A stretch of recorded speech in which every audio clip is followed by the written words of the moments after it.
Hola, hola, hola. Buen día. Buenos días, ¿cómo estás? Excelente, ¿cómo te encuentraste? Muy bien, muchas gracias. Bueno, entonces, mucho gusto. Yo soy Camilo, yo hago parte del equipo de Intersoftware y hoy me corresponde apoyarte técnicamente en toda esta herramienta para que el webinar se desarrolle de la mejor manera. ¿Listo? ¿Listo? Sí, señor. Bueno, entonces, dame porfa un segundito, yo miro algo acá y ya iniciamos con un test. ¿Listo? Correcto.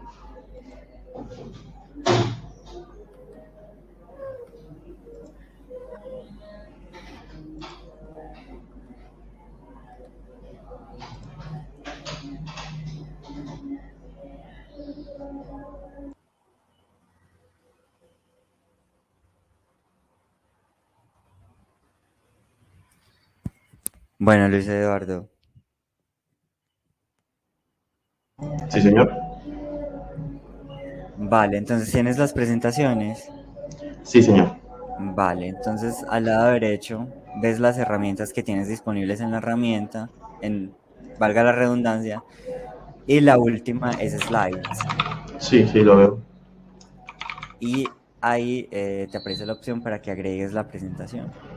Correcto. Para que por favor lo hagamos, verifiquemos que se ve bien. Sí, ya está subiendo. Listo.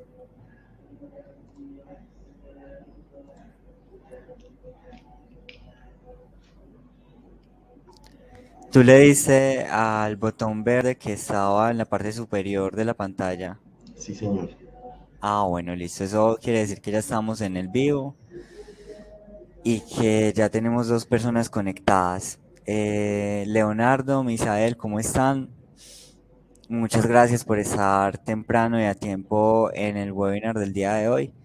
¿Me pueden ayudar, por favor, yendo a la herramienta de chat que está a mano derecha de sus pantallas y escribiéndonos que nos están escuchando? Y ahorita, para que nos comprueben que están viendo también la presentación.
Buenos días, muchachos. Los que ya se están empezando a conectar al webinar.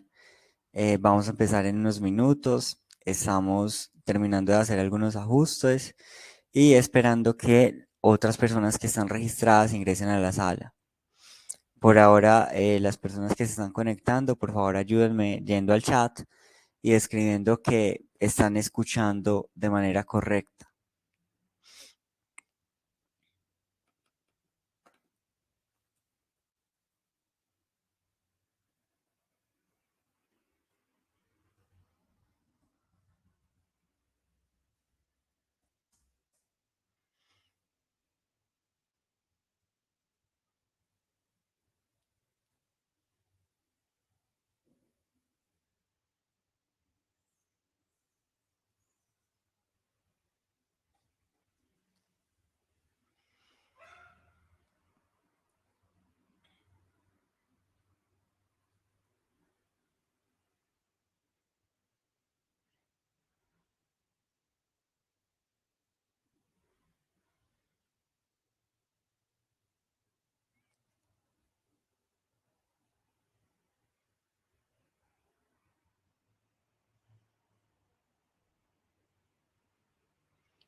Luis Eduardo, sí te está dejando subir la presentación.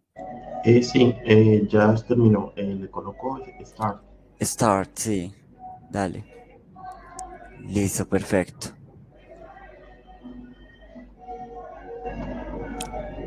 Bueno, buenos días, aprendices. Como espero que todo vaya súper bien. Hemos tenido una semana llena de actividad, llena de talleres técnicos, de webinars, de encuentros empresariales. Ya hoy cerramos esta primera semana de este esfuerzo que estamos haciendo desde FedeSoft, el Sena Digital e Intersoftware, de llevarles a ustedes expertos que vienen directamente desde empresas que son desarrolladores que tienen que ver en el mundo de la tecnología, para que ustedes un poco aterricen todos los conocimientos que están recibiendo en sus clases, en sus cursos, y los traigan a la realidad de la mano de esas personas que ya están trabajando y que están en el mundo laboral, de lo digital, de la tecnología, de la programación y del desarrollo. Por favor, las personas que se están conectando, que están llegando a la sala, utilicen la herramienta de chat para comunicarnos que nos están escuchando, que están viendo el presentador que ya está en pantalla y que la presentación se está viendo, para que podamos dar inicio, para poderles ya dejar la sala con, con el experto.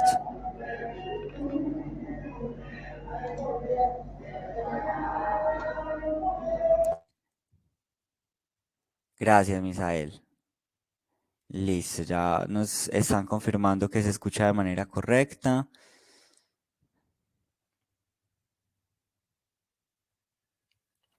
Bueno, no siendo más, entonces yo creo que ya podemos dar inicio. Les cuento que la persona, el experto del día de hoy se llama Luis Eduardo, él es de la empresa Sidenet y nos va a estar hablando, durante esas 2 horas siguientes en el webinar que nos compete el día de hoy de 8 a 10.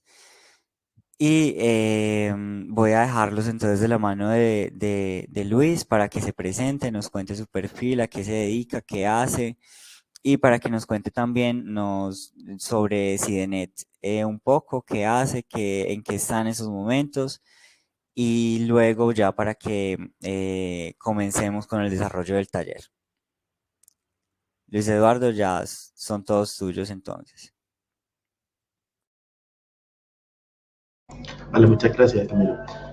Buenos días, mi nombre es Luis Eduardo Romero, yo soy desarrollador full stack en CiDeNet. Tengo el cargo de analista de desarrollo. Actualmente estoy en el proyecto de PayVálida.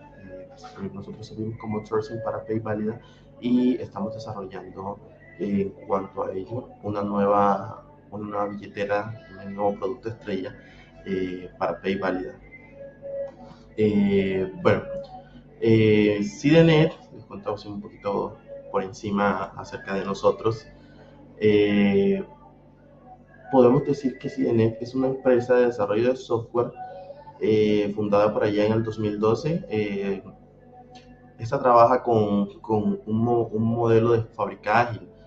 El equipo humano, pues todo el talento de CiDeNet eh, se dedica básicamente a encontrar las soluciones más efectivas de un desarrollo de un proyecto y pues como tal llevar a cumplir la necesidad de dicha compañía, de dicha empresa que nos contrata, ¿no?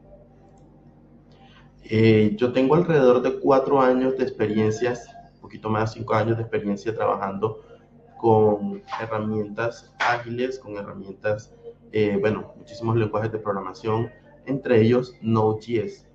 Eh, Iniciemos un poco hablando sobre Node.js, ¿no? Una pequeña introducción. Sabemos que Node.js como tal no es un lenguaje de programación. Nuestro lenguaje de programación es JavaScript. Node.js básicamente es el entorno donde nosotros corremos JavaScript del lado del servidor. Vale.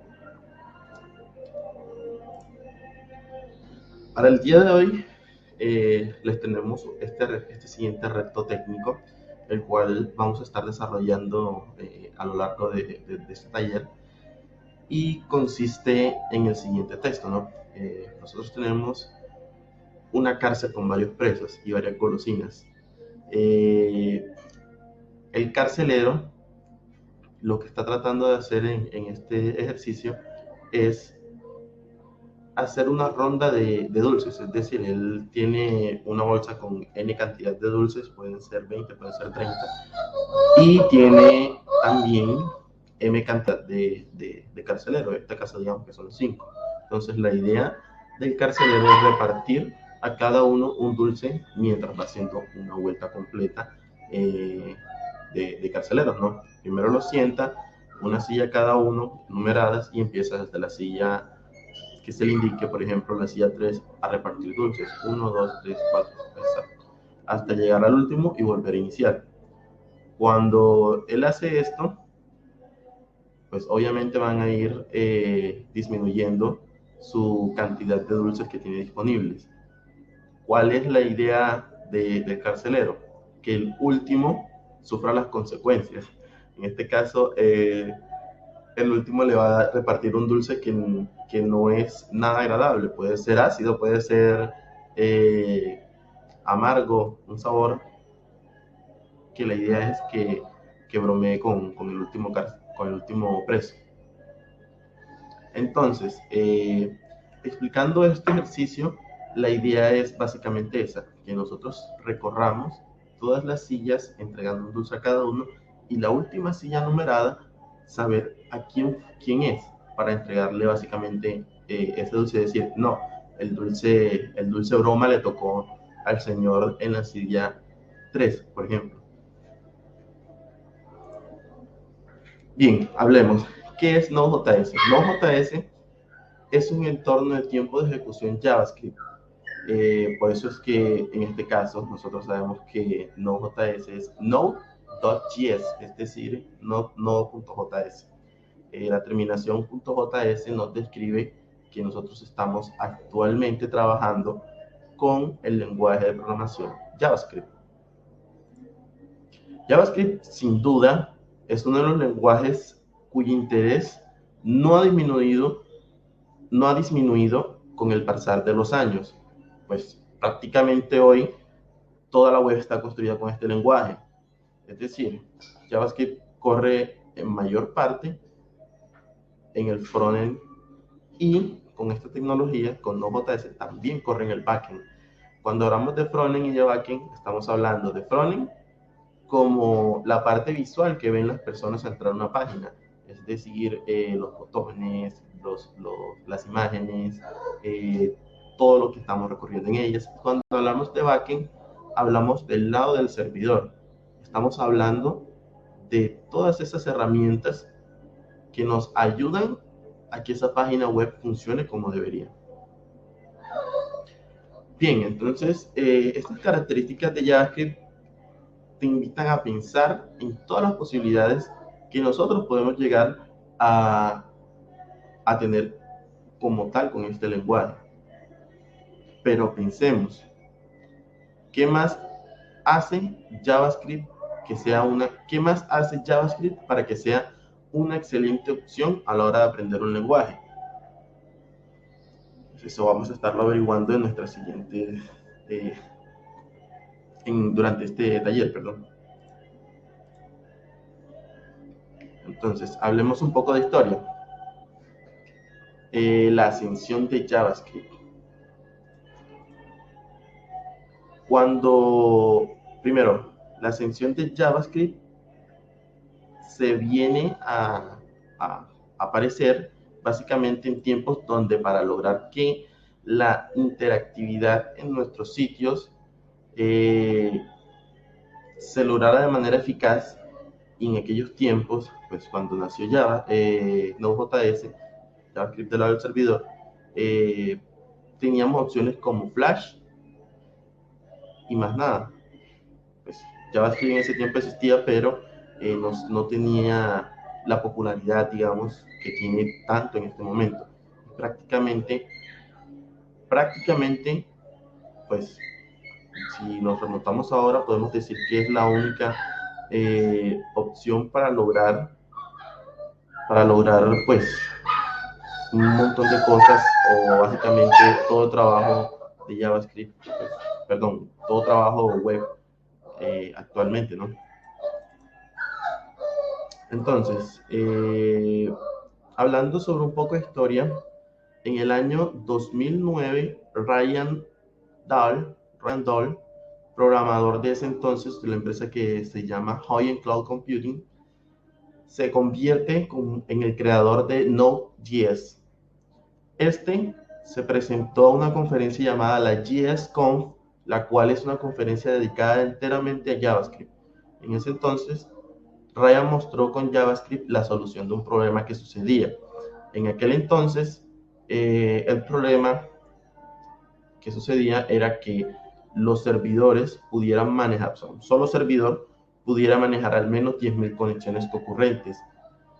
En aquella época eso representaba que se consumieran muchísimos recursos, pues los lenguajes de aquel momento estaban implementados para crear espacios en memoria, crear hilos, crear un montón de recursos extras para un solo usuario a la vez. Es decir, si yo como una persona quería conectarme a una página N, por ejemplo Facebook, yo estaba reservando bastante capacidad o una parte de la capacidad del servidor específico de Google, perdón, de Facebook.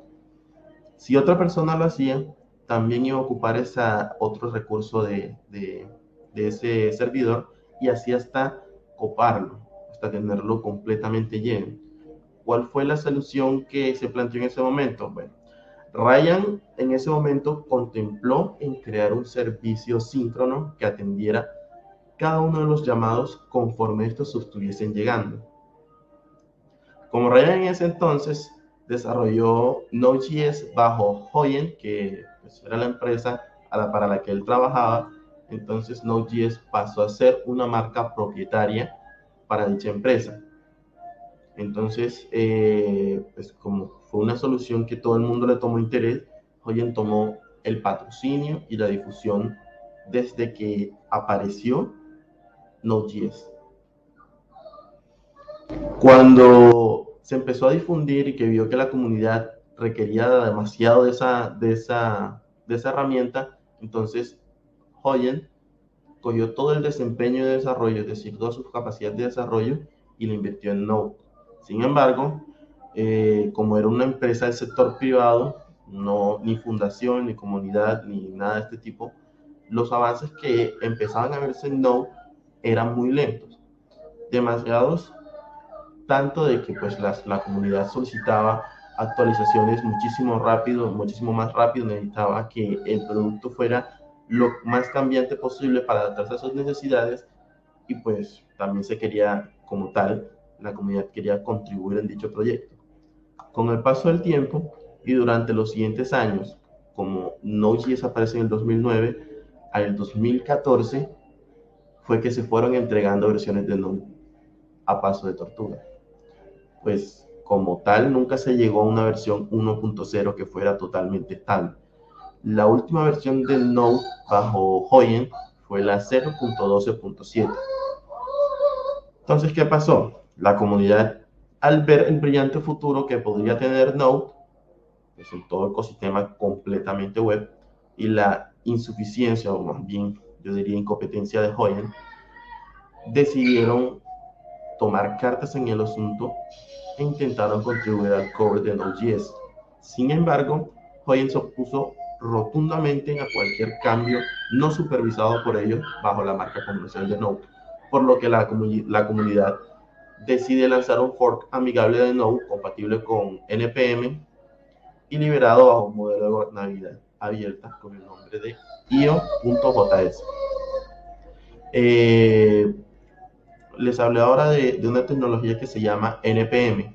NPM es un administrador de paquetes de JavaScript, pues, no solo de JavaScript, que se encarga de que nosotros podamos obtener las últimas actualizaciones o básicamente de tener todas los plugins, todas las herramientas, frameworks, etcétera, que necesitemos para JavaScript, o en este caso pues puede ser tanto como para servidor como para frontend.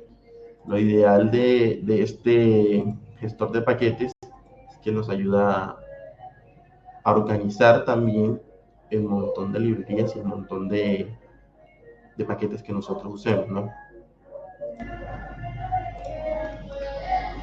Hablemos entonces con IOJS, aún hablando sobre un poco de historia.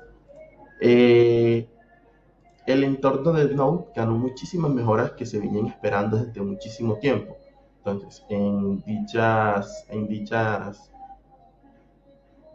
versión, en dicho fork, se empezaron a ganar cosas tales como las que se muestran en pantalla, un soporte para las últimas versiones de V8. V8 es el motor JavaScript con el que trabaja realmente esta aplicación. Y ES6, cuando nosotros hablamos de ES6, estamos hablando de una normatividad ECMAScript, que es una normatividad que nació por allá en el año 97, después de que nació JavaScript, intentando crear una particularidad de cómo debería crearse un lenguaje script. Cuando nosotros hablamos de ECMAScript y JavaScript, podría decirse que estamos hablando lo mismo, pues ECMAScript se basa en JavaScript y JavaScript a su vez empezó a implementar todas las normas que dice ECMAScript. Es decir, cuando ECMAScript dice que así se debe hacer algo basado en el lenguaje, entonces JavaScript lo implementa en su core y lo sigue hacia adelante. Firefox tiene una página específicamente dedicada a todo este tipo de información con respecto a JavaScript, ¿no? Entonces, si ustedes quieren, pueden buscarlo, la página, pues como tal de JavaScript de Mozilla, y pues obtener de una vez información acerca de cómo utilizar cada una de las funciones, cómo deberían declararse, qué hace cada función, etc. Bueno, siguiendo hablando de las características, también tuvieron un desarrollo activo haciendo liberaciones semanales, tuvieron integración continua y ejecución de pruebas al 100%. La integración continua y ejecución de pruebas habla, pues, como tal, de que se pudieran implementar muchísimo más códigos, de que lograra como tal ver que cada una de las características fueran las que se requerían. Tuvimos pues una vinculación con la comunidad, gobernabilidad abierta por la comunidad y no por empresas. Esto pues, si la comunidad decidía que una nueva funcionalidad debía ir en el core, pues ingresaba, ¿no? Entonces, a partir de ahí se pudo trazar una hoja de ruta predecible, se empezaron a aparecer versiones compatibles con Semver, comenzó a incrementar la actividad nuevamente de Node.js, empezó pues, a tomar mucho más auge. Y pues aquí surge un problema. Hoyen no le gustó que la comunidad hiciera eso.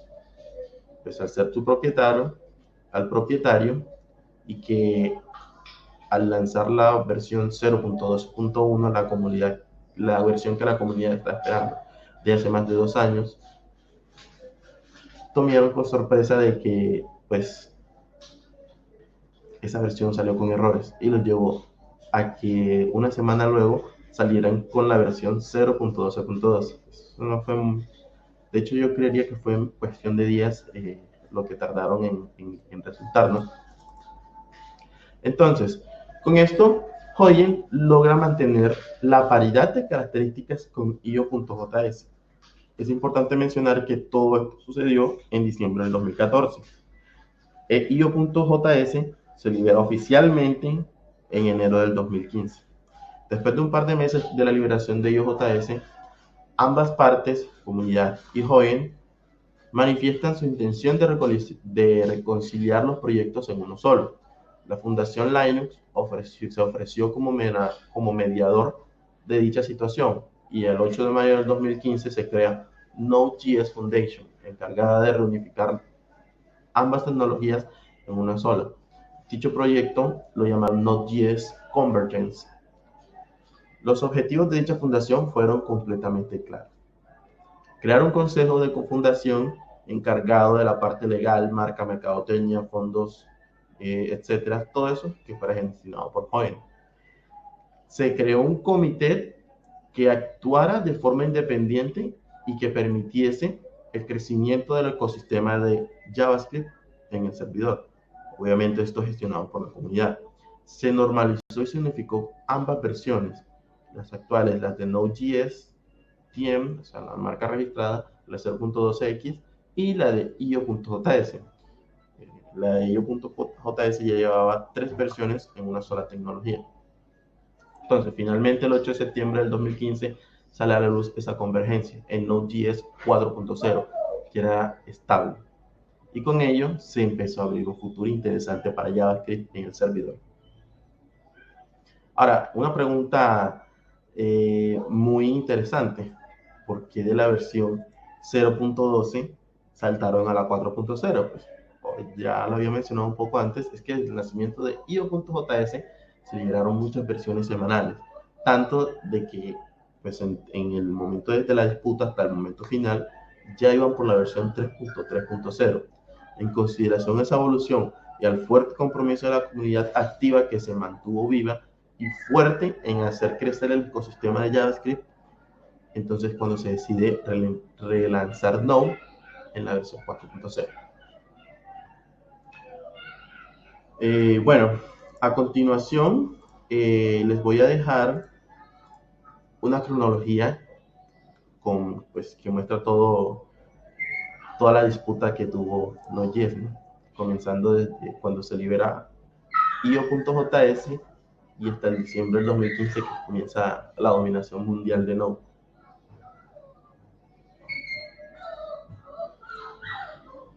Ahora, hablemos un poco más técnicos sobre lo que es Node.js y lo que no es Node.js, o en este caso, sobre qué trabaja Node. Node trabaja sobre algo que se llama un motor V8. El motor V8 pues, suena como motor de autos, ¿no? Incluso el motor V8 es uno de los motores más potentes en cuanto a carrocerías. Y pues bajo ese concepto de rendimiento de ese motor se toma el nombre para implementarse en el motor de JavaScript. Entonces, para interpretar el lenguaje, cualquier navegador incluye su propio motor JavaScript. Algunos de los conocidos son, por ejemplo, Firefox utiliza SpiderMonkey. V8 es usado por los navegadores basados en Chromium, es decir, Google Chrome, Microsoft Edge, Opera, Brave, etc. Y estos, pues también incluye Node.js y Deno. Deno también es otra tecnología que, pues, bueno, utiliza JavaScript para funcionar. JavaScript Core es otro de los motores que se usa en navegadores basados en WebKit. WebKit es una tecnología que es propia de Apple, pues se utiliza, pues podríamos decir que JavaScript Core se usa en Safari, ¿no? Tenemos Characan, que era el motor que usaba antes Opera, antes de implementar Chromium. Y tenemos Chakra. Chakra es un intérprete JavaScript que se incluía en Internet Explorer y en la versión anterior de Microsoft Edge.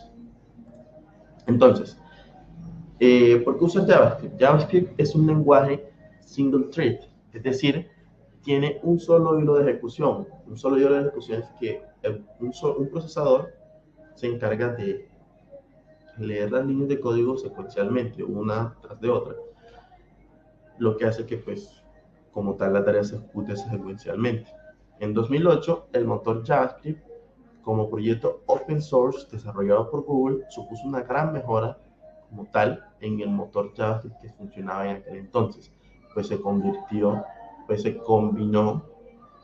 un intérprete y un compilador.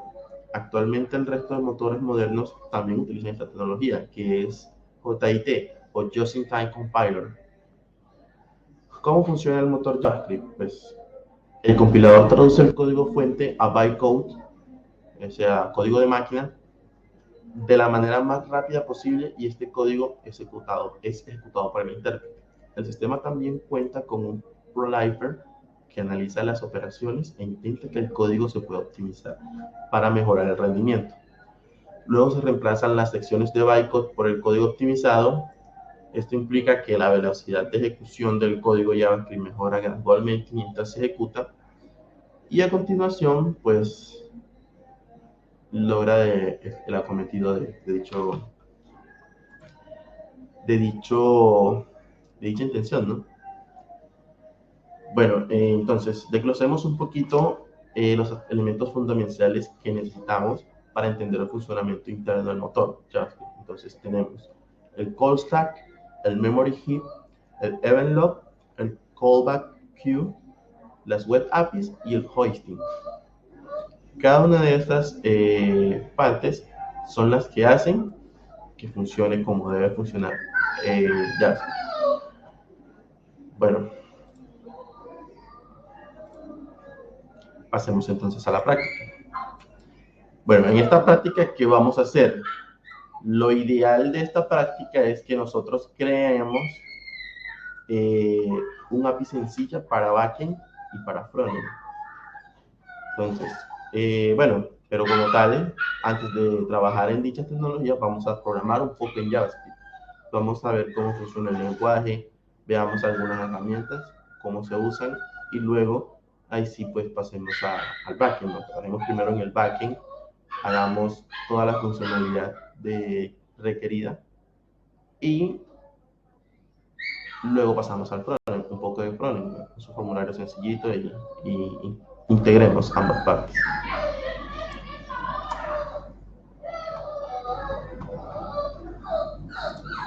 ¿Hay alguna pregunta hasta aquí? Antes de iniciar con la práctica.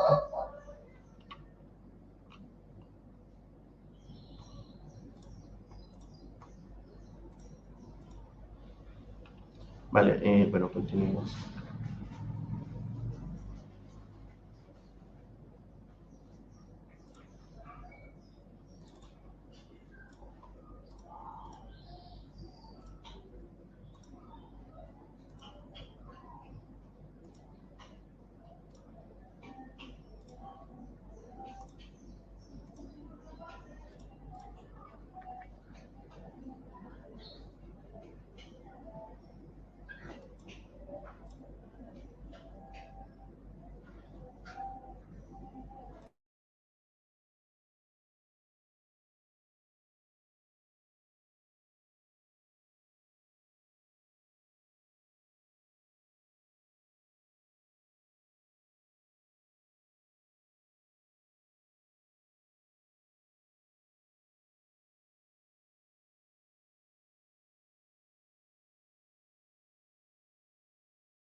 Luis,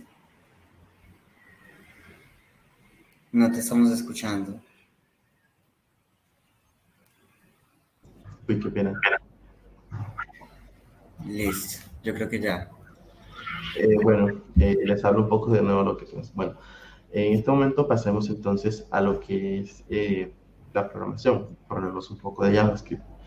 Antes de ello, pues nosotros podemos programar JavaScript sin tener el entorno de programación backend, o podemos también programar JavaScript pues teniendo ya todo el entorno de backend.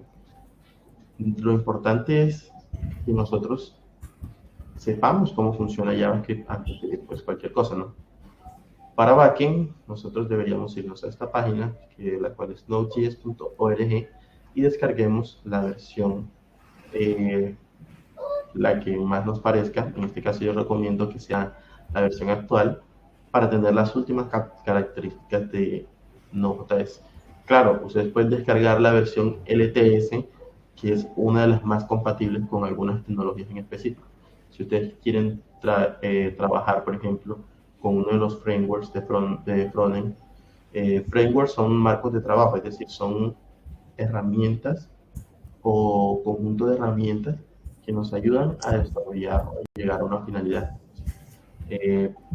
Bueno, volviendo al punto inicial, si descargan una de las versiones LTS, estas son de las versiones que son más compatibles con algunos tipos de framework. Por ejemplo, si ustedes quieren empezar a trabajar con Angular, lo ideal es que descarguen una versión LTS.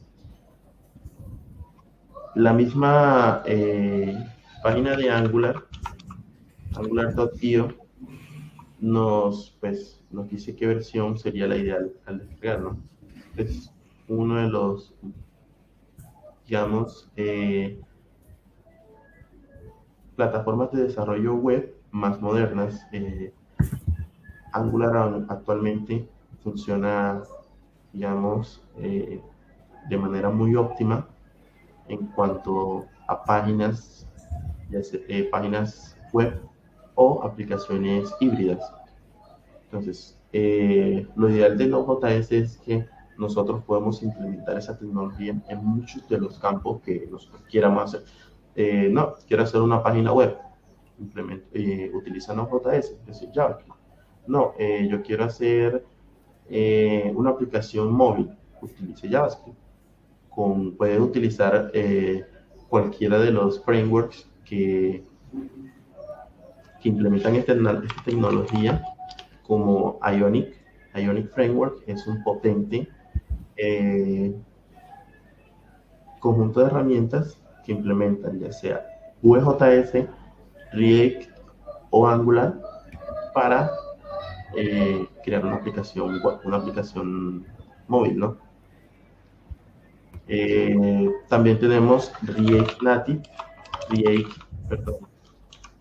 y React también nos ayuda a crear aplicaciones basadas en JS, en JavaScript, para lo que necesitemos, ¿no? Ya sea aplicaciones web, aplicaciones mobile, aplicaciones Power. Las Power son Power Web Apps. Las Power Web Apps son aplicaciones webs que se descargan en tu computador y que funcionan como tal, como si fuera una aplicación nativa. Algo que hay que entender con respecto a esto es que nosotros podemos utilizar directamente JavaScript o podemos utilizar TypeScript. TypeScript es una versión de JavaScript lanzada por Microsoft que fue orientada a darnos un poco más de características que en JavaScript no se implementan pues, de forma tan sencilla.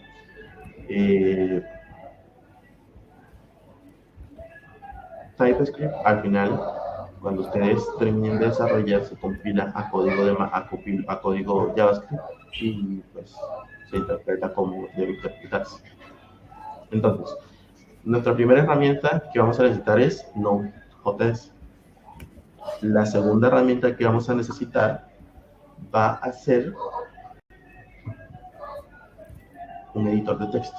En este caso, yo voy a utilizar Visual Studio Code y les voy a enseñar un poco cómo trabajar en ella. Incluso si ustedes quieren trabajar en JavaScript sin descargar ninguna de estas herramientas, pueden utilizar la herramienta que trae Google Chrome que se llama Inspeccionar. Al ustedes darle clic en Inspeccionar, tendrán un botón aquí en esta parte de esta herramienta que se llama Consola. En Consola, ustedes pueden programar directamente en JavaScript y pues todos los comandos que ustedes escriban ahí van a ser ejecutados inmediatamente. Es decir, yo quiero pues utilizar una función propia de JavaScript y decirles hola mundo. Entonces, al momento de yo presionar Enter, el motor va a interpretar esto en código JavaScript y me va a dar mi respuesta. Hola mundo. Vale, entonces pasemos al, al editor de texto. Creemos un nuevo archivo. Este archivo va a ser un archivo JavaScript. Los archivos JavaScript ya les había comentado que su terminación va a ser en formato .js.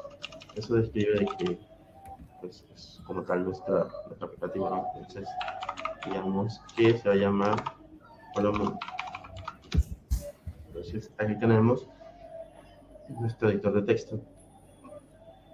¿Qué podemos hacer en JavaScript? Pues primero es entender la sintaxis de JavaScript. En JavaScript nosotros no tenemos variables, declaradores de variables puntuales, digamos, no tenemos enteros, no tenemos string, no tenemos nada de eso para declarar una variable. Nosotros declaramos todas las variables con la palabra reservada var. Luego declaramos una variable, digamos,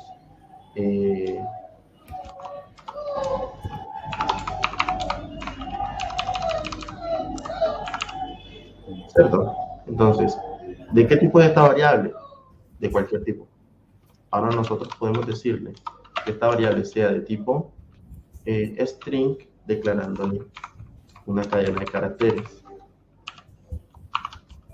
O podríamos decir que esa variable ya no quiero que sea un string, sino que ahora sea un entero. Entonces, pues decirlo ahora un entero. No, ahora no quiero que sea eso, quiero que sea un array. Entonces lo declaramos como un array. ¿Qué ventajas tiene esto? Pues que ustedes puedan usar una variable en muchísimos aspectos. Por ejemplo, ustedes pueden declarar primero una variable que sea en forma booleana, en algún momento del código tome algún valor específico, sea valor entero, valor de una cadena o valor de una regla. Eso depende de la implementación que ustedes le quieran dar a último momento, ¿no? Entonces, si nosotros colocamos en este momento la palabra console, colocamos .log, quiere decir que estamos haciendo aquí. Aquí vamos a hacer lo que se llama una impresión de pantalla.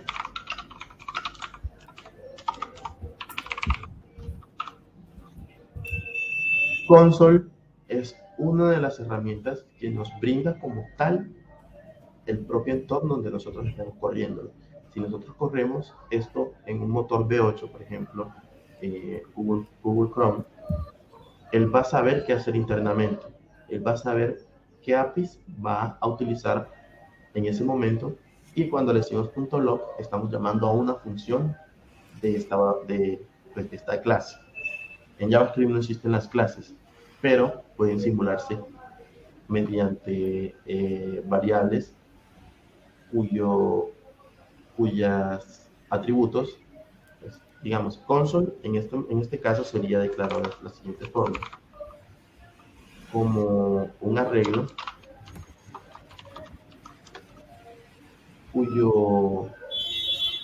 cuyos índices, por ejemplo, en este caso sería uno de ellos, log, y sería una función.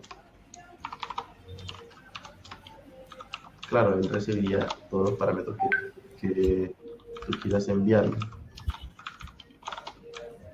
¿Y qué estaría haciendo como tal? Pues estaría creando un conjunto de funciones para una clase. Esto podríamos decir que es la simulación de una clase.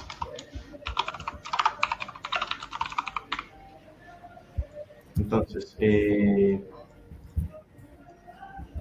como les decía, el navegador implementa muchísimas funciones que no son útiles, y que a final de cuentas también, bueno, cada navegador tiene su propia implementación, su propia forma de trabajar y pues sus propios limitantes. Por ejemplo, si tú quieres trabajar con la cámara, con el micrófono, con el audio en Chrome va a ser un poco más libertino al momento de pedir los permisos.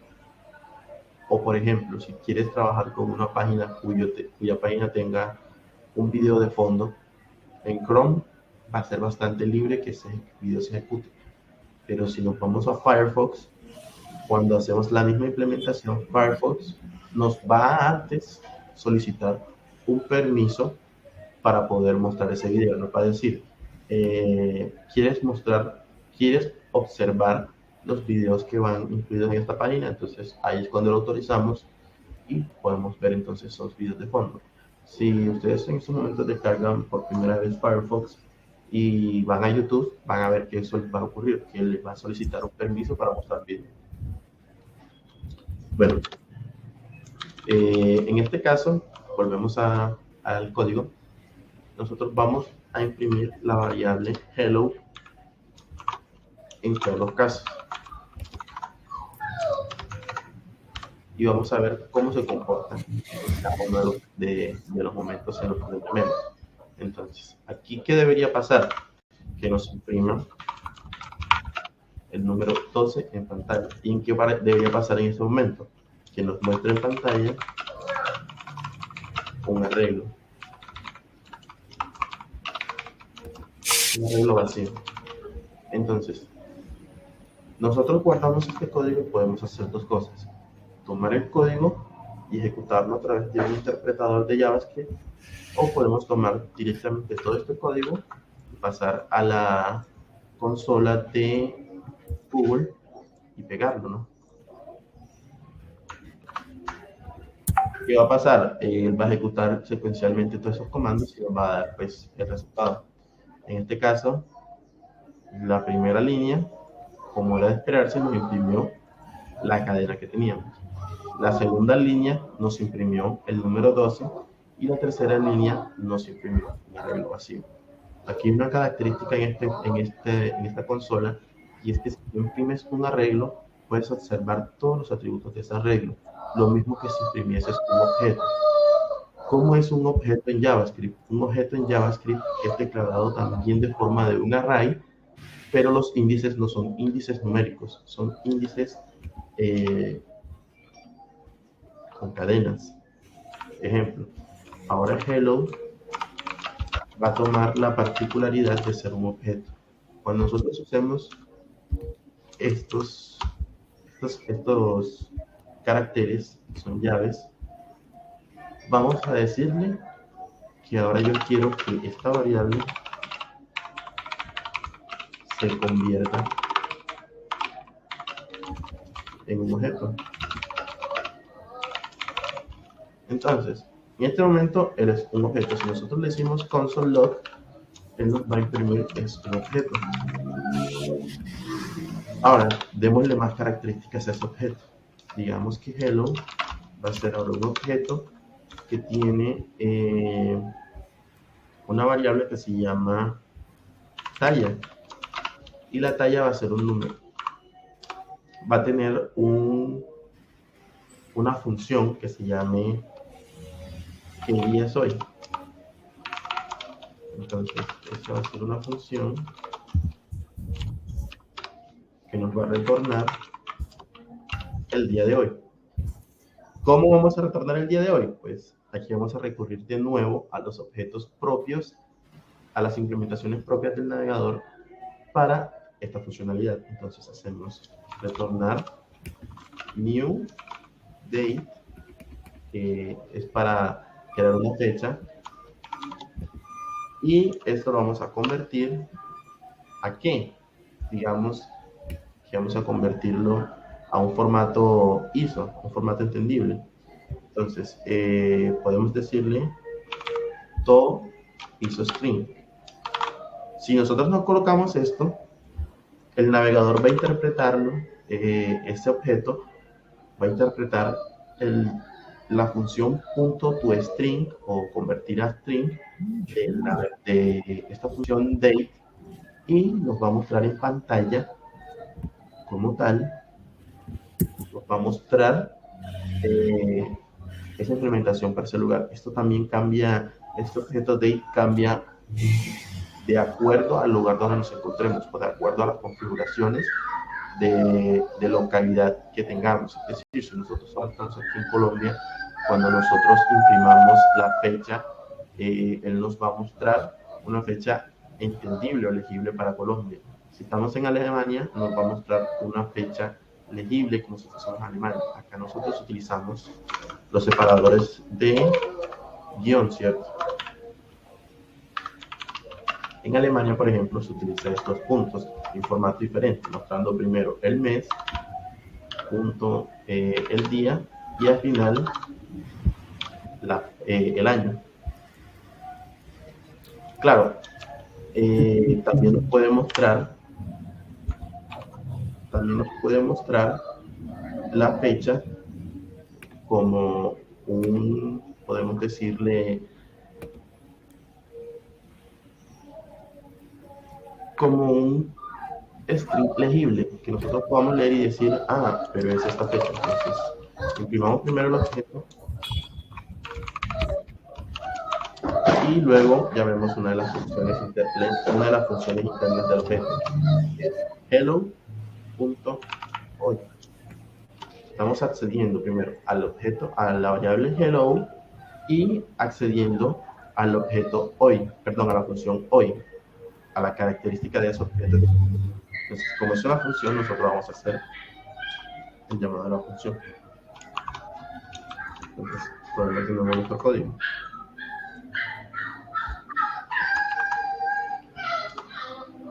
Y aquí lo tenemos. En la primera parte, haciendo, iniciando una vez de atrás, podemos ver que la primera vez el objeto era una cadena de caracteres. Luego se puede decir en un entero, que es lo que vemos acá. Luego se convirtió en un arreglo. Y luego decidimos que ese arreglo fuera un objeto. Entonces, un objeto vacío. Ahora nosotros convertimos ese objeto vacío en la siguiente línea en un objeto complejo. Entonces, si nosotros vemos aquí, al imprimirlo, nos dice todas las tallas, todas las características del objeto. Por ejemplo, talla es un entero y hoy es una función, la f de función. Entonces, nosotros podemos abrirla y ver qué argumentos recibe, a quién llama, por ejemplo, el nombre de dicha función, tenemos un prototype, constructores y así un montón de objetos extra, pues conforme vayamos abriendo, ¿no? Estos montones de objetos son propios del lenguaje cuando nosotros creamos una función.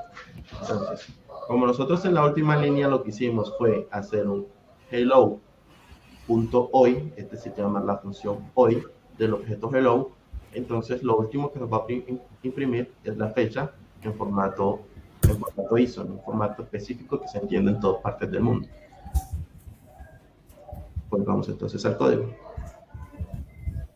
JavaScript también implementa un montón de utilerías que nosotros podemos usar para, pues, un montón de cosas también.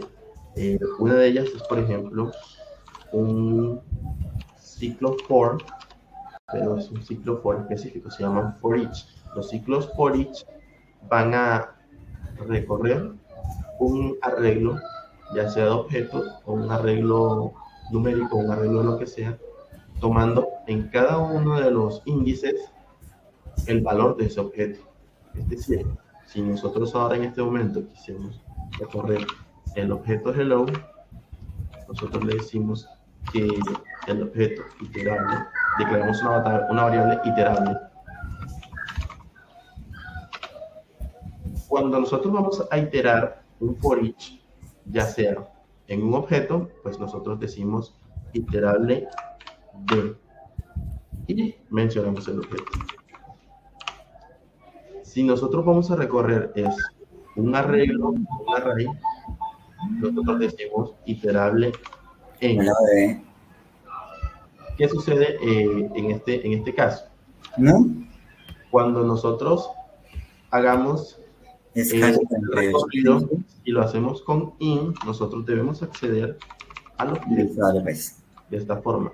Hello en la posición iterable. Listo, dale ya. Ya te voy a escribir. ¿Qué sucede en este momento? Pues que por cada uno de los índices que existan en este objeto, nosotros lo recorramos. Entonces, en un arreglo normal, nosotros haríamos algo como esto. Declarar la variable de iteración que i sea menor que el objeto punto tamaño y que aumente cada vez el índice. Entonces, esto nos facilita no escribir tanto código y saber qué es lo que estamos haciendo. Esto es muy útil cuando nosotros tenemos un arreglo que tiene índices que no son eh, numéricos, sino índices con letras. Es decir, que digamos para hello tengamos, por ejemplo, el índice 0, ya no sea índice 0, sino índice 1, y tenga el valor 2, por ejemplo. Entonces, of, la otra propiedad, es cuando nosotros queremos que en ese array se convierta iterable en un objeto de ese hello. Es decir, nosotros tenemos ahora este objeto que lo vamos a declarar como un arreglo de objetos. Es decir, ahora esto se va a convertir en un arreglo personas.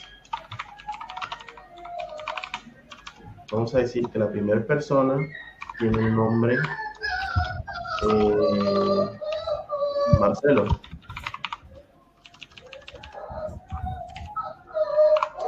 Que su edad es de 12 años y que estudia en el colegio de nombre Roque Moleri. Entonces,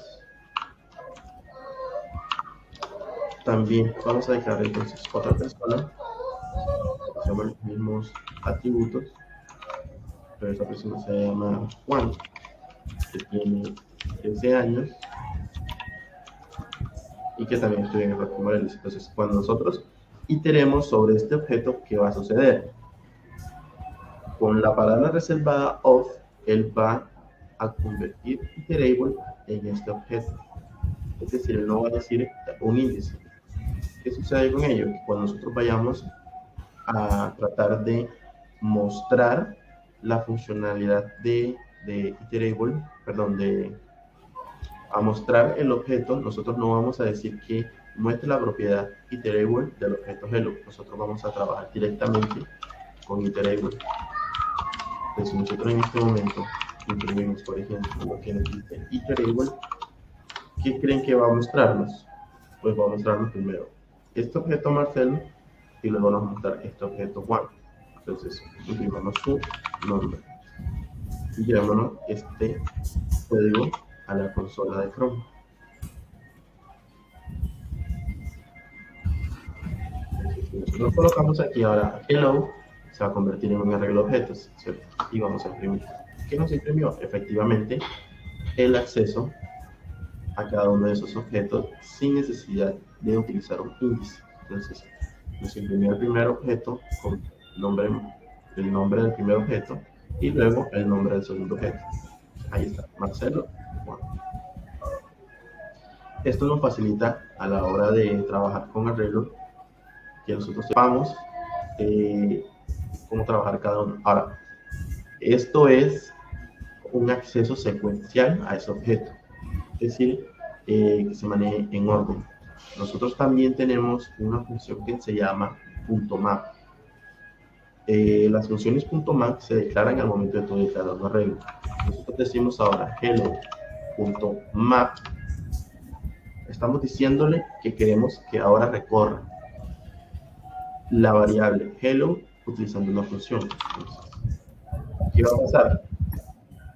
Él va a recorrer esa función, él va a recorrer ese objeto haciendo lo que llega dentro de la función y nos va a retornar un valor. Map se utiliza más en un caso puntual cuando nosotros queremos que un objeto se convierta en otra cosa. Entonces vamos a decir que ahora persona se va a convertir en el retorno de lo que nos diga map. Entonces nosotros vamos a declarar una función de nuevo al Visual Studio Code. Entonces vamos a decirle que es una función el cual va a tener un dato y que va a retornar digamos que solamente las edades.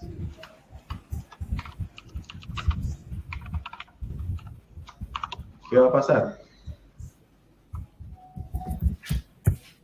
JavaScript va a hacer un recorrido dentro de cada uno de los índices de este objeto buscando esta propiedad y creando un nuevo objeto que nada más tenga las edades. Entonces, ¿qué pasa? Nosotros utilicemos este código acá y ahora persona solamente es un arreglo con las edades. Si lo que nosotros queremos hacer es recorrer una particularidad de map es que normalmente él no recorre el objeto de manera secuencial, sino de manera asíncrona. Él va a acceder a cada uno de los objetos en un hilo diferente. Sí, JavaScript no maneja hilos, JavaScript simula manejar hilos, lo que llamamos que son call stack, son pila de llamados. ¿Qué pasa con esa pila de llamados?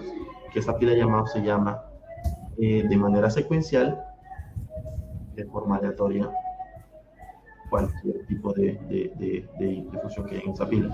Por ejemplo, si nosotros le hicimos un punto map a una pila de llamados, le hicimos punto map a un objeto, ¿qué va a hacer él? Él va a crear varias pilas de llamados, varias llamados a esa pila de llamados, pero no va a decidir en qué orden se van a llamar. Claro, el arreglo final que nosotros vamos a obtener sí va a ser ordenado, pero esto dicho por la implementación final de cómo funciona. Bueno, aquí les coloco el tablero para simular cómo podría ser esto, ¿no? Entonces, siendo así, tenemos que map, llamado map, va a ser lo siguiente. Va a iterar sobre cada uno de esos objetos. Digamos, tengo aquí un objeto 1, luego tengo un objeto 2. Va a hacer muchos llamados. Pues esos llamados, ¿qué hacen? Esos llamados se ponen a la pila de llamados. Entonces, el objeto principal que hizo el llamado de punto map, aquí hello, hacen el llamado map y lo espera, y espera aquí en este segundo, aquí en este instante, él espera que todo se sincronice. Entonces, ¿qué va a hacer? Él va a llamar a map y map va a hacer todos estos llamados. Entonces, él va a hacer todos esos llamados y los va a apilar en la pila de stack. O sea, aquí hay una pila, aquí hay otra, aquí hay otra. Todos ellos hacen el recorrido de la función que nosotros declaramos en ese momento específico y hacen un retorno. Es decir, este retornó algo. Entonces lo retorna aquí. Ahora, este retornó algo. Lo retorna aquí. Ahora, este también retornó algo. Lo retorna aquí. ¿Qué hace? Entonces, punto map. Entonces él espera que todos estos terminen y le retorna algo a hello. Entonces hello tiene ahora una nueva pila con todos los órdenes, con todos los objetos en órdenes. Sin importar en cómo sucede en su momento. Cuando nosotros trabajamos en, por ejemplo, TypeScript nos da una funcionalidad asíncrona, mucho más veloz, que trabaja como forma de hilos, más simulada a hilos. y esas sí pues tendríamos nosotros que asignar un montón de funciones extras para que todo se organice. Vale. Entonces, volviendo entonces al código. También existen otras funciones extras para recorrer arrays y pues facilitarnos un poco más la vida en cuanto al desarrollo que nosotros queramos tener, ¿no? Por ejemplo, hello.for each.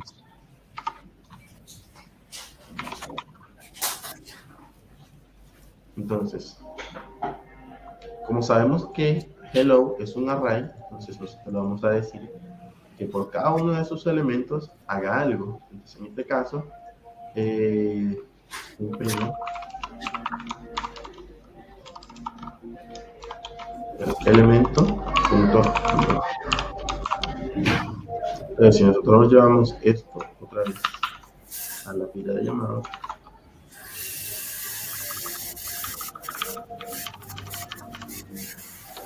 él nos va a imprimir en orden pues lo que nosotros le pedimos que hiciera, ¿no? Esto es en otro tipo de casos. Nosotros digamos, por ejemplo, necesitamos que coloque en una lista todos los objetos que se obtuvo, por ejemplo, en HTML que rellena una lista, que rellena unos parámetros o que cree un montón de objetos tipo, etc. Pueden haber muchísimas implementaciones con respecto a ello. Bueno, lo importante es que ustedes busquen información acerca de Array y como tal logren saber qué implementar en cada caso. Por ejemplo, hay una función que yo utilizo mucho que es .find. ¿Qué hace find? Pues también nos recibe una función y nos retorna un objeto con todos los que coincidan. Bueno, eso es find all. Find all nos retorna un objeto con todas las coincidencias, pero find nos retorna la primera coincidencia en ese objeto. Entonces, yo le puedo decir que la función va a ser que si data.edad es igual a 12, entonces lo retorno. Lo importante en estas funciones, por ejemplo en find, es que se cumpla con el criterio de verdadero o falso. Si cumple el criterio verdadero, entonces él va a decir, este objeto cumple con esa funcionalidad y te lo va a retornar. En este caso, nos debería retornar aquí a Marcelo. Entonces nosotros llevamos esto para allá, para la consola, y efectivamente nos retornó el objeto Marcelo. Eso también es muy importante o muy interesante de usar en casos en los que nosotros tenemos que encontrar muchísimos, en un dato, muchísimas cosas, ¿no? Una sola cosa específica, la primera coincidencia, etc. Bueno, para más información acerca de esto, pues ya les comentaba antes que Mozilla tiene una página específica para todos estos accesos. Bueno, ahora, ¿cómo ejecutamos esto en Node.js? Nosotros debemos abrir una terminal en dicha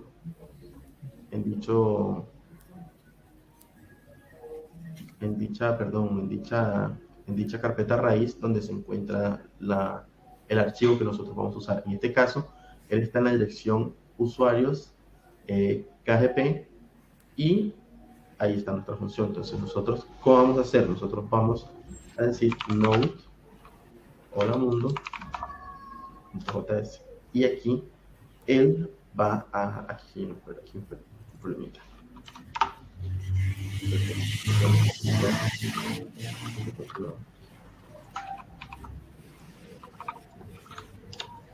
Entonces, ¿qué va a pasar?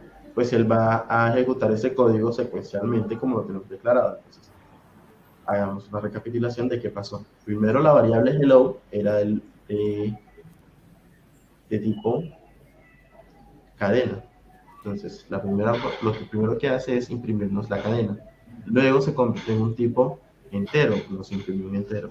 Luego se convirtió en un objeto, en un array, perdón, nos imprimió un array. Luego un objeto con parámetros, con objetos, perdón, con propiedades. Entonces nos imprime un objeto con propiedades. Luego hacemos el llamado a la función .hoy. ¿Qué pasó aquí? Aquí no nos imprime nada porque no estamos pidiéndole que imprime en pantalla, pero él está haciendo llamado a dicha función. Ahora, luego le decimos que por cada uno de los objetos que hay en los objetos hello, los imprime. Entonces, Marcelo y luego Juan. Ahora, nosotros hicimos también un map y también hicimos un find. Pero ¿qué pasó? Eso no lo estamos imprimiendo, entonces no lo vamos a mostrar aquí. Y con el for each, el último, sí lo hizo. ¿Por qué? Porque nosotros le hicimos que nos imprimiera por cada uno de los objetos lo que contiene. Listo. Entonces ahora ya podemos entonces ejecutar nuestro código JavaScript en donde nosotros querramos, ya sea, como les acabo de mostrar, en una consola Node o en el navegador. Entonces, la libertad que nosotros querramos obtener con respecto a lo que queramos hacer, ¿no? ¿Alguna pregunta hasta acá?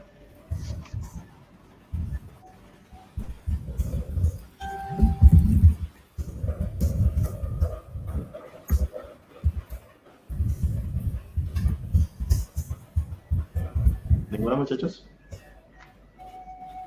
¿Todo entendido? ¿Todo ok? Vale, entonces continuamos. Ahora vamos a pasar a crear nuestro backend en Node.js. ¿Qué va a hacer lo primero? Vamos a crear una carpeta, una nueva carpeta. Entonces, vayamos a algún lugar específico de nuestro equipo, por ejemplo, a, no sé, aquí. Entonces, creemos nuestro primer, nuestra carpeta. Entonces, la carpeta la llamemos backend node. Listo. Ahí vamos a crear entonces nuestro archivo aplicación.javascript. Ahora abramos esta carpeta con Visual Studio Code. Entonces, ¿qué va a pasar en estos momentos? Pues nosotros tenemos un archivo completamente vacío con el que vamos a iniciar a trabajar. ¿Qué debemos hacer en estos momentos? Pues lo principal, abrir una terminal. Como vamos a trabajar con el gestor de modelos de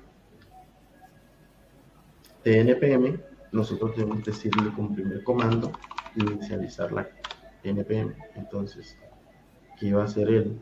Él nos va a pedir una cantidad de información para este proyecto.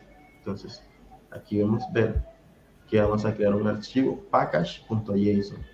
Entonces, ¿cómo va a llamar el paquete? Vamos a llamarlo node, aquí, práctica, no. Entonces, bueno, ¿cierto? Entonces, ¿qué versión va a ser? Pues empecemos con la 1.0. Una descripción. Este es un proyecto para Node.js. ¿Cuál es nuestro punto de entrada? Efectivamente, app.js. Entonces, dejemos eso como está. Comandos de prueba, no coloquemos todavía ninguno. Un repositorio Git, no coloquemos ninguno. Palabras claves, autor, licencia, todo lo que ustedes quieran colocarles ahí. Entonces, ¿qué va a pasar cuando nosotros hagamos dicha configuración? Nos va a preguntar, si esta información está correcta. ¿Cómo nos lo va a mostrar? Nos lo va a mostrar en forma de archivo JSON. Los archivos JSON son objetos con índices, básicamente. Entonces, nosotros le decimos que sí, todo esto está correcto. ¿Qué va a pasar? Entonces, él nos va a crear este archivito de acá para mostrarnos cómo funciona nuestro proyecto. Entonces, para Node, lo principal del proyecto de backend es que nosotros declaremos las variables requeridas para dicho proyecto. Entonces, ¿qué vamos a hacer? Nosotros vamos a instalar primero los paquetes que necesitamos. Entonces, ¿qué paquetes necesitamos inicialmente? Bueno, vamos a trabajar con Express. Le vamos a decir a la consola de comando que instale npm install Express. Entonces, ¿qué va a hacer? Tienes que hacer perdón. El martes. ¿Te para salir del mar? El martes, el vuelo sale a las 10. Y ya hablé con una tableti. Ajá. ¿Qué va a hacer él? Él va a, pues, Que va a estar a las 10 a buscar en el gestor de paquetes de Node para a buscar el paquete que se llama Express y lo va a instalar. Entonces, ¿qué hace? Él crea una carpeta que se llama Node Modules. Node Modules, si nosotros lo abrimos, vamos a ver que hay un montón de carpetas extras instaladas. Este montón de carpetas son dependencias que se necesitan al momento de trabajar con el paquete que hayamos instalado. En este caso, Express. Sí, porque el evento realmente es el miércoles. Es el que lo vamos a necesitar. Para necesitar entonces todo ese montón de paquetes para funcionar correctamente. Pero ¿qué es Express? Estamos instalando una cosa y no sabemos qué es. Express es un framework para trabajar una API en modo REST. ¿Cómo así que una API REST? Una API REST es una aplicación que funciona al lado del servidor mostrándonos cada uno de los hacia apartado de los endpoints. Nosotros accedemos a una URL con algunos tipos de datos, ya sea por una solicitud POST o si queremos que sea GET por una GET, y él nos va a retornar algo. Entonces, entre menos tiempo duremos en apartado, mejor. Entonces, declaremos una variable constante de cualquier que compañía se llame app y le damos allá a decirle que requiere. Ese vuelo de las 10 de la mañana es como el tercero o el segundo. ¿Qué requiere? Pues un paquete. En este caso vamos a requerir Express. Entonces la variable app, o la constante en este caso, app, ahora va a tener el paquete Vamos, viene Angie Express. Entonces, para acá, que está muy aburrida. Que vamos no a decir app. yo voy a estar trabajando, pero si quieres se viene. Vamos a entonces a empezar a declarar los paquetes que nosotros usamos para Express. Entonces, ¿qué paquetes usamos nosotros para Express? Pues un montón. Entonces, vamos un poco al tablero. Nosotros tenemos nuestra parte front. Tenemos nuestro aplicativo web. Y él va a hacer unos llamados a un servidor. Este servidor está pues donde nosotros querramos que esté, ¿no? Un servidor en la nube, un servidor estático, el mismo computador nosotros usamos día a día. ¿Y qué va a pasar? Pues el llamado que va a hacer él va a ser llamados específicos de alguna cosa específica. Por ejemplo, que él llame aquí a, digamos, obtener lista de usuarios. Entonces, get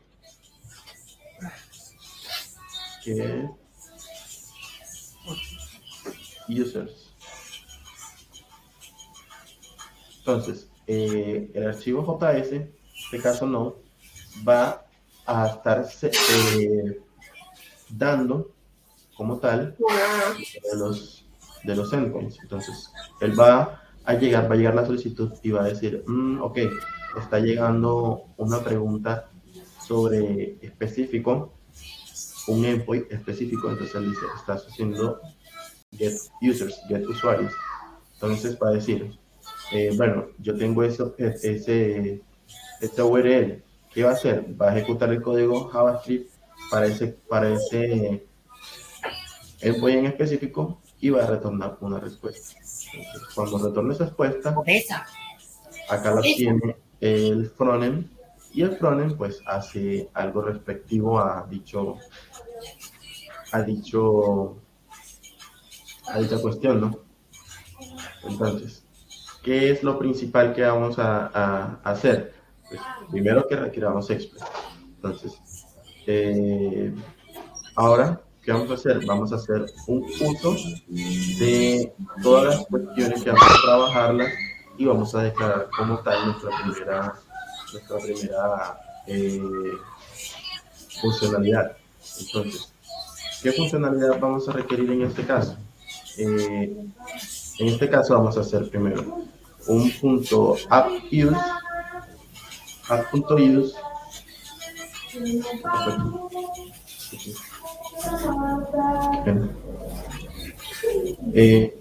perdón, no necesito el tablero. Primero, ¿qué vamos a hacer? Vamos a crear, vamos a decirle a Express, aquí, const.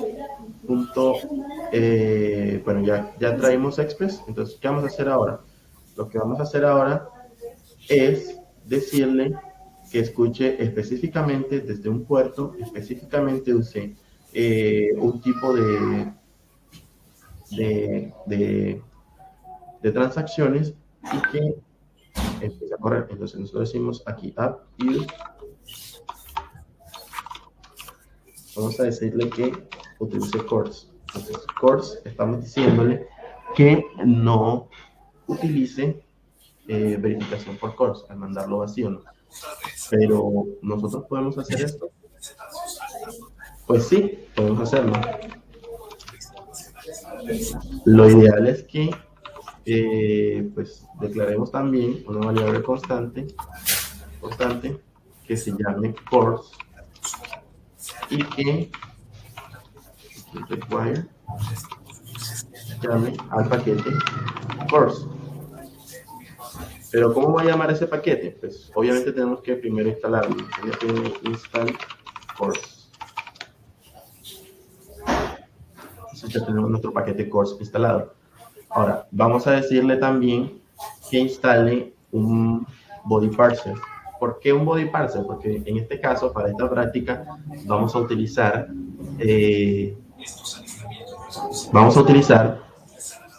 respuestas en formato JSON. Entonces, para poder dar una respuesta en formato JSON, nosotros necesitamos instalar que body parser nos responda como tal en formato JSON. Entonces, hacemos install body parser. Entonces ya tenemos body parser. Declaramos la constante body parser y le decimos require que requiera el paquete body-parser. Listo. Tenemos lo básico. Si nosotros queremos, por ejemplo, algo más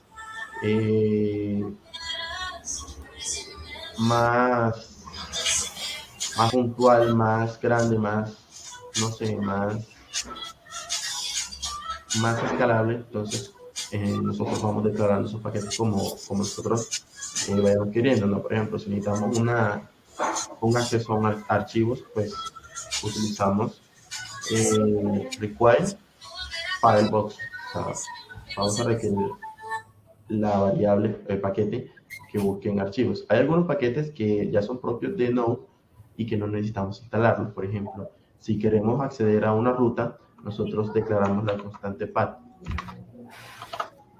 Const path y le decimos que requiera la librería path. Pero ¿qué pasa? Pues este paquete no lo vamos a instalar porque ya viene en Node por defecto. Bueno, en este caso no usamos ningún path. Pero bueno, entonces ahora mismo requerimos que la aplicación nos retorne bodyparser.json. ¿Qué hacemos ahí? Estamos diciéndole a la aplicación que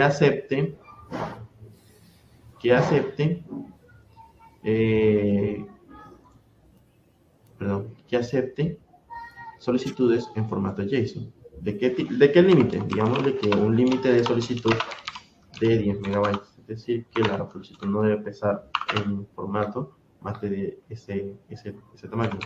Y le digamos que extended. ¿Para qué le damos extended? Eso es para que soporte como tal todo lo que vamos a utilizar, ¿no? Luego le decimos app.listen y aquí le declaramos un puerto donde queremos que escuche nuestro querido proceso en Node. ¿Qué es lo ideal? Pues lo ideal es que nosotros utilicemos un puerto que sabemos que nuestro computador está libre y que no nos va a ocasionar ningún problema. Entonces, yo voy a colocar el puerto 3000.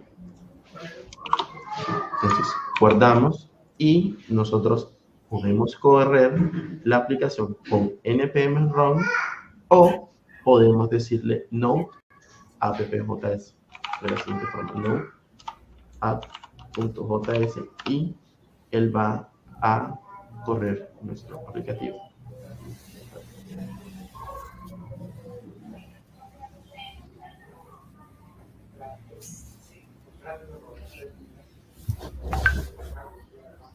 Bueno, aquí tuvimos un pequeño inconveniente y es que nos faltó algo. Al momento de requerir la aplicación, la librería Express no lo declaramos como un function, es decir, no instanciamos dicha breve al comienzo. Entonces, pues, ¿qué pasó? Que el compilador, el intérprete nos dijo que esa función no existe. Entonces nosotros aquí vamos a borrar pantalla de nuevo y vamos a correr de nuevo la aplicación. En este caso, nos tomó los cambios como debería ser, nos tomó el aplicativo y empezó a correr. Pero ¿cómo sabemos que está corriendo? Pues porque se nos bloqueó la consola. Entonces, pero eso va a pasar siempre en el lado del servidor. Sí, sí va a pasar. Porque como tal, no tenemos un transport o una forma de decirle que ya corrió. ¿Cómo hacemos para que él no nos bloquee la terminal si, por ejemplo, tenemos un servidor? Pues que utilicemos un gestor de Node.js o que corramos Node.js en segundo plano a través de un demonio, de un daemon. Entonces, ¿qué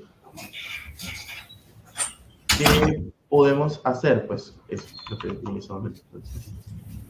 En este momento vamos entonces a declarar que cuando se haga, vamos a hacer nuestro primer ejemplo. Se llama así: app.get, vamos a decirle una ruta.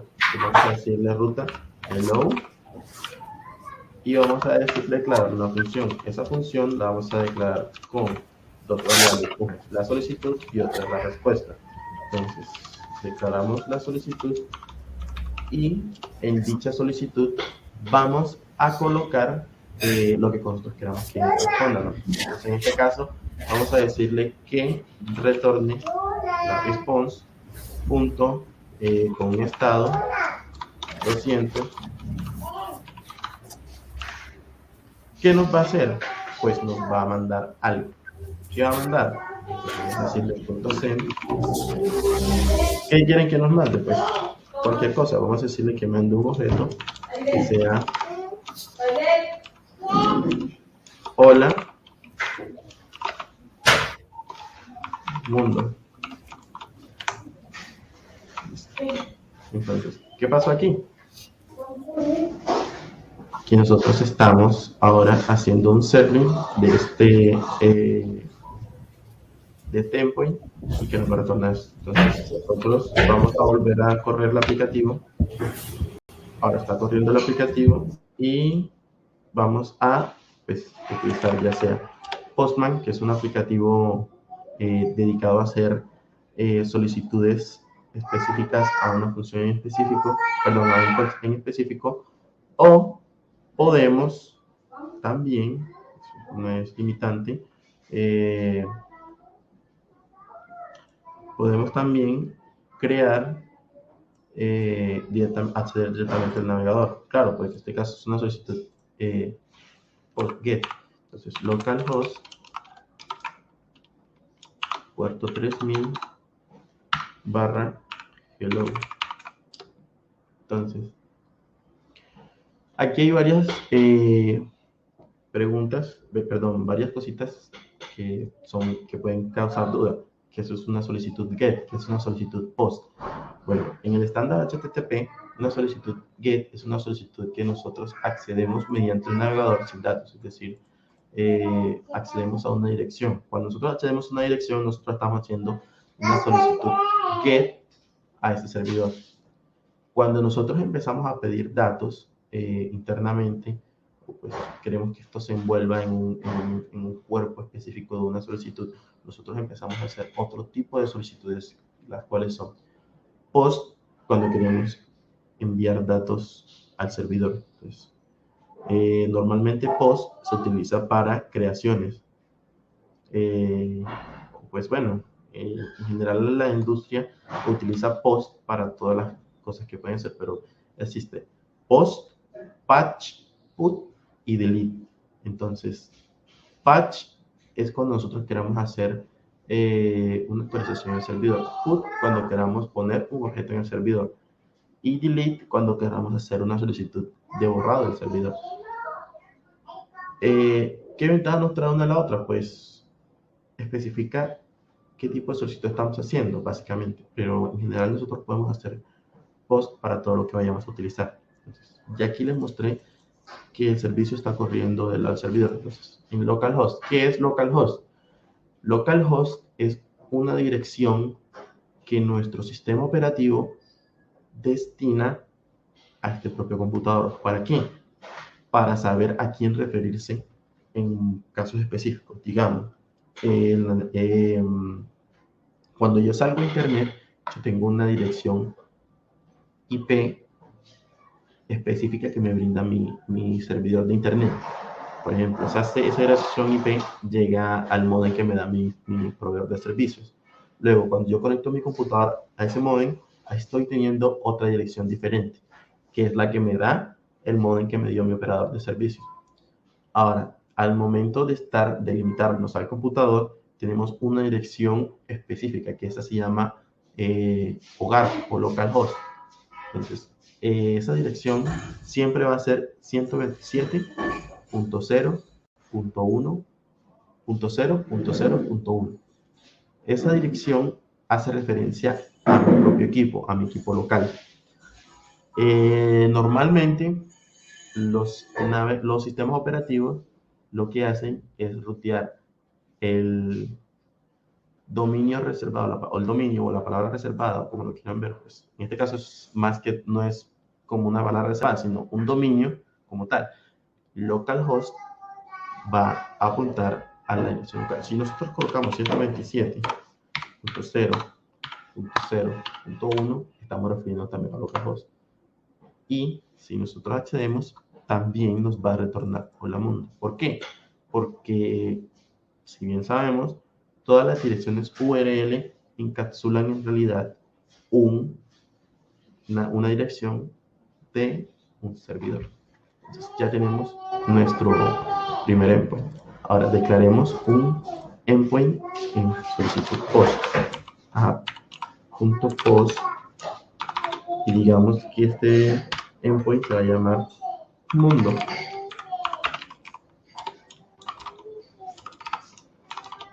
Entonces necesitamos una solicitud y una respuesta.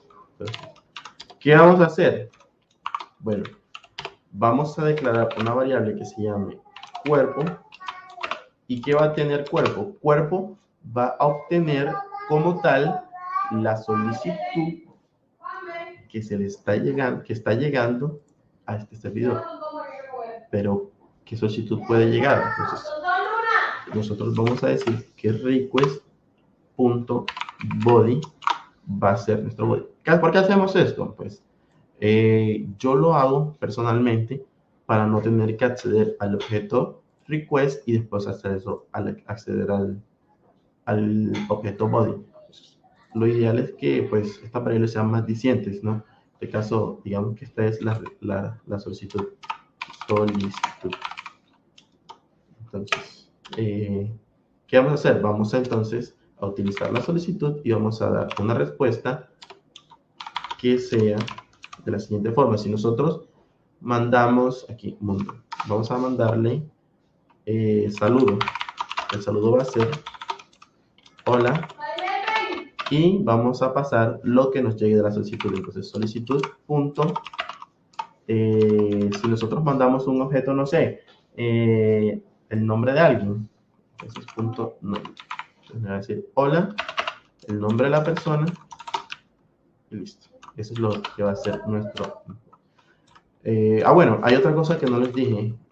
Lo ideal es que cuando ustedes hagan estas funciones, siempre declaren al final un return. ¿Por qué? Esto garantiza que ustedes están plenamente cerrando dicha función y que no va a quedar esa función en hangout, es decir, va a quedar en el aire como esperando a que termine realmente que una respuesta. ¿Por qué? Porque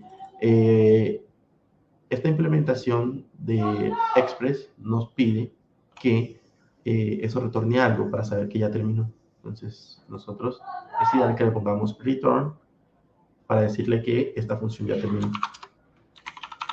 Que pues, como les decía, no se quede esa función en memoria esperando ser cerrada. Entonces, reiniciamos nuestro servidor. Aquí. Terminamos el proceso con control C, limpiamos la terminal y corremos de nuevo el servidor. Entonces, ¿qué va a pasar? Ahora nosotros tenemos otro endpoint, pero dicho endpoint que se llama mundo, es decir, esta otra URL, no podemos accederla por el navegador. Si nosotros tratamos de poner mundo en el navegador, él nos va a decir que no se puede obtener. ¿Por qué? Porque nosotros dijimos que esa solicitud ahora fuera del tipo POST y los tipos POST no pueden accederse mediante el navegador o pues la barra de navegación del navegador.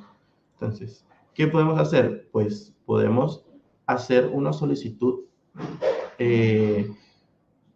una request a ese endpoint, pero tiene que ser tipo POST. Entonces, en este caso, usaremos Postman. Entonces, le decimos que nuestra solicitud va a ser de tipo POST y que vamos a consultar a esta dirección.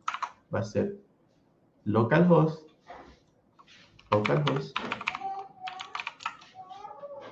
puerto 3000 al endpoint mundo. Entonces, ¿qué vamos a hacer? Vamos aquí a irnos a body y vamos a mandar nuestro cuerpo del mensaje. Entonces, nuestro cuerpo del mensaje va a ser un JSON, un objeto JSON.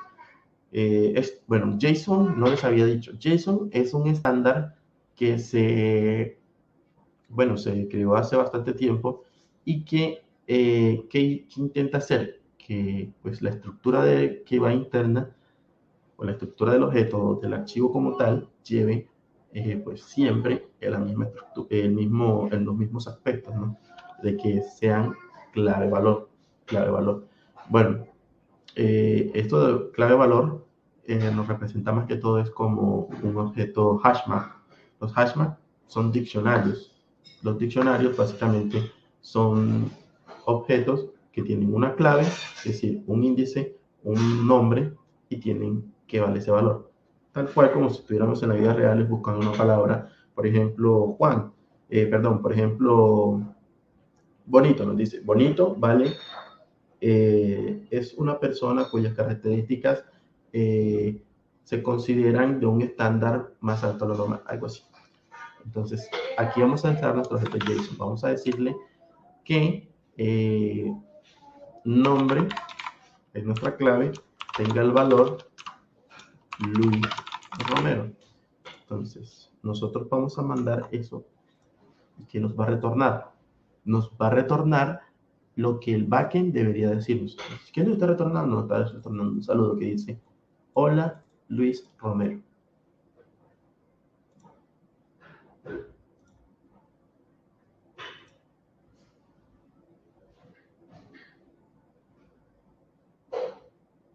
Uy, qué pena, José, no había visto tu mensaje. Voy a volver entonces al código y hacer más.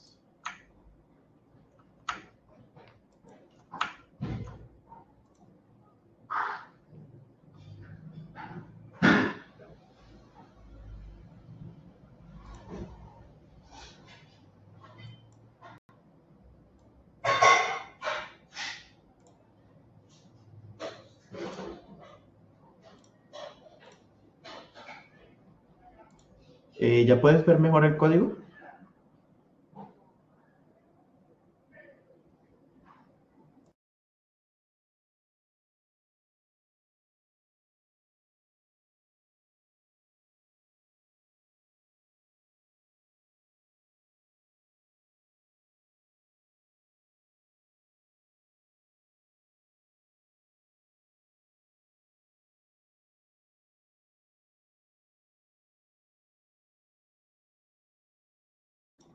Ok, bueno.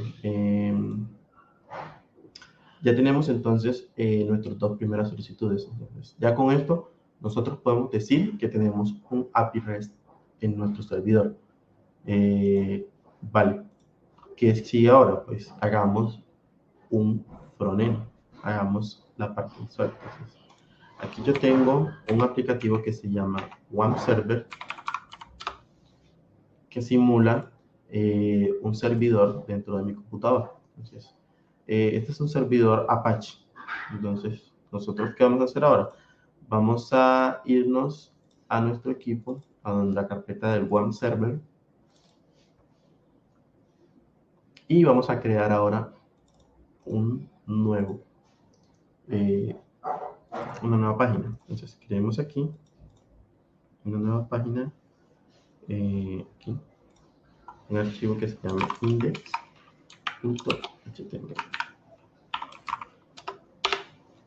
Listo, ahora vayámonos al navegador de nuevo. Entonces, cuando nosotros accedamos a localhost barra MBAPI, que es la que estamos trabajando, él va a acceder a dicha página que acabamos de crear. Pero ¿qué va a hacer? Pues nos va a retornar vacío, porque obviamente no hemos aún creado absolutamente nada de nada. Entonces vamos a abrir esto y vamos a crear entonces como tal nuestra página HTML. Entonces tenemos aquí HTML, tenemos entonces nuestro body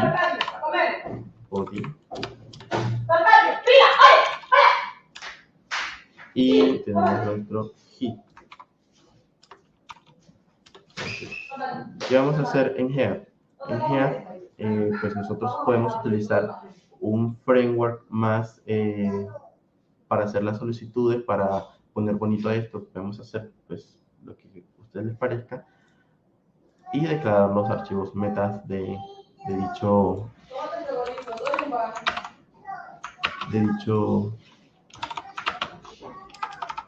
aspecto, ¿no? Bueno, ¿qué vamos a colocar aquí? Aquí vamos a colocar entonces un div y vamos a colocar este es un saludo. Este es un API para saludos. Vale, entonces, ¿qué vamos a hacer? Vamos a declarar otro div en el cual vamos a declarar un input con un ID que sea nombre, persona, y pues tenga un placeholder que diga inserte su nombre, ¿cierto? Entonces ya tenemos nuestro primer input. Coloquémosle un label aquí arriba, un label, una etiqueta, nombre, y aquí vamos a decirle coloca aquí tu nombre. Pues, al irnos otra vez a la página, vamos a tener algo bastante feito, pero que nos dice algo, ¿no? Entonces, esto es una API para salud, por nombre, vamos a colocar mi nombre, ¿cierto? Entonces, ¿qué sigue ahora? Pues agregarle funcionalidad a nuestra página. Agreguémosle un botón. Aquí vamos a declarar un botón que se llame presiona para obtener tu salud. Entonces, le vamos a decir, vamos a dar un ID también, y le vamos a decir sub.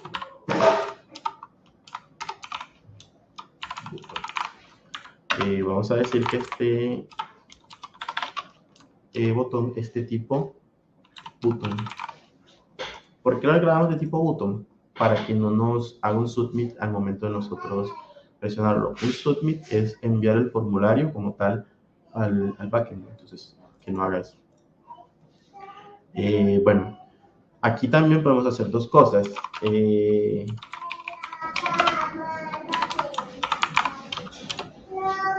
Nosotros podemos hacer dos cosas aquí. Uno, podemos usar como tal un framework que nos administre los eventos de la página, o podemos declarar script propietario.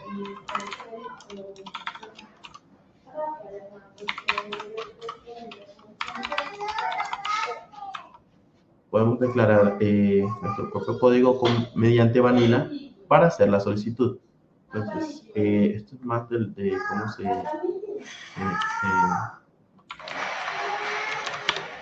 cómo de cómo tratarlo, ¿no? Entonces, bueno, guardemos y vayamos de nuevo acá. Entonces, ¿qué pasa?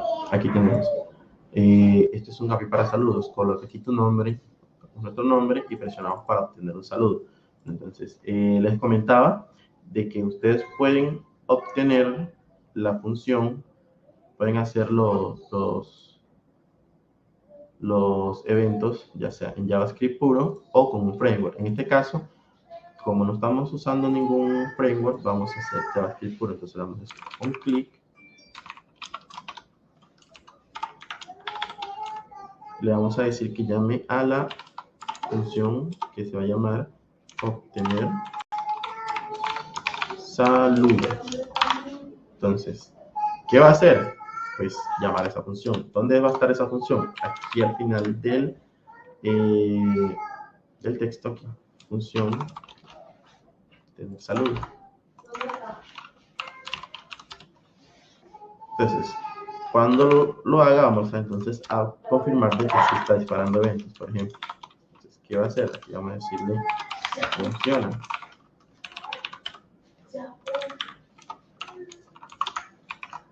Entonces, ¿qué ganamos con esto? Que cuando vayamos otra vez a la página, aquí, y nosotros querramos saber qué está pasando, nos vamos al inspeccionador de elementos. El inspeccionador de elementos nos va a decir también qué está ocurriendo en el momento. Entonces, nosotros presionamos aquí y nos dice en la consola que sí funciona. Entonces, así nosotros podemos depurar nuestra aplicación, saber qué está sucediendo en cada momento. Listo. Entonces, ¿qué vamos a hacer? Obtengamos el nombre de esa persona. Entonces, ¿cómo tenemos el nombre de la persona? Document.query element, perdón, selector, y aquí le vamos a decir que obtenga un objeto. ¿Qué objeto vamos a utilizar? Numeral para decir que obtenga un objeto con valor único, ID. Entonces, cuando nosotros declaremos un objeto con ID, nosotros lo obtenemos con numeral. Entonces, ¿qué objeto va a tener? Nombre persona. Entonces, vamos a decir variable persona es igual a nombre persona. Entonces, si nosotros ahora imprimimos ese objeto persona, ¿qué va a pasar? Vamos a irnos otra vez acá y nos va a decir algo. Si funciona, y nos va a perder aquí imprimir los objetos. Si nosotros hacemos aquí, colocamos el ratón sobre eso que nos imprimió, pues pueden observar que nos apunta también aquí a dicho objeto, diciéndonos, hey, yo estoy obteniendo ese objeto que se encuentra allá. Listo. Entonces, hasta aquí, ¿hay alguna pregunta? ¿Alguna duda? ¿O todo está claro? Bueno, vale. Entonces, ¿qué vamos a hacer? Nosotros vamos a decirle que a persona obtenga el valor. Entonces, ¿cómo vamos a decir que obtenga el valor? Pues entonces vamos a decir persona get value, vamos a decir by ID. Entonces, get element, ya que tenemos el elemento by ID, nosotros vamos a decirle persona. Ahí, ¿qué pasó?